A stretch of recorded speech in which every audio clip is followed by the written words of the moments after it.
Simple and బ్యూటిఫుల్‌గా కనిపించే ఈ పోట్లీ బ్యాగ్‌ని స్టిచ్ చేసుకుందాము. దీనికోసం నా దగ్గరున్న కొన్ని లేసులైతే తీసుకున్నాను. సిల్వర్ అండ్ గోల్డ్ కలర్‌లో. ఇంకా డోరీస్ కూడా తీసుకున్నాను. దీనికి క్లాత్ వచ్చేసి బ్లూ ఉందనమాట. అయితే ఇవి 2 కూడా మ్యాచ్ అవుతున్నాయి. అందుకని ఇవి 2 తీసుకున్నాను. ఇప్పుడు దీన్ని మెయిన్ ఫ్యాబ్రిక్ మీద స్టిచ్ చేసేసుకోవాలి. క్లాత్ వచ్చేసి 22 11 వరకు తీసుకున్నాను. ఇప్పుడు దీన్ని మెయిన్ ఫ్యాబ్రిక్ మీద అటాచ్ చేసేసుకోవాలి.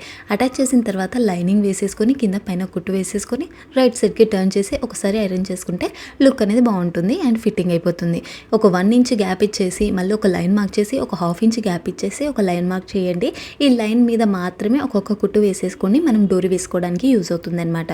సైడ్స్ మాత్రం ఓపెనే పెట్టుకోవాలి. ఇప్పుడు దీన్ని రైట్ సైడ్ ఇలా టర్న్ చేసేసుకొని మధ్యలో ఏదైతే కుట్టు పెట్టామో అది ఓపెన్ పెట్టేసి పైన కింద కుట్టు వేసి జాయిన్ చేసేసుకోవాలి. ఈ విధంగా బ్యాగ్ని ఇలా సెంటర్లో పెట్టేసి ఒక రౌండ్ మార్క్ చేసేసుకోండి. అప్పుడు మనకు బేస్ అనేది వచ్చేస్తుంది అనమాట. ఈ బేస్ స్ట్రాంగ్గా ఉండడానికి స్పంజ్ లేదా బక్రన్ అయినా సరే యూజ్ చేయవచ్చు.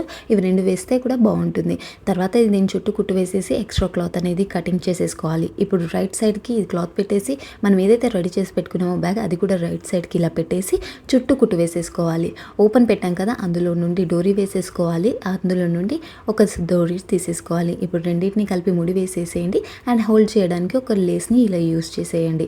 చాలు, అంతే సింపుల్గా ఈజీగా అందమైన పోట్లీ బ్యాగ్ కుట్టేసుకోవచ్చు. ఎలా ఉందో కామెంట్ చేయండి. Thank you so much.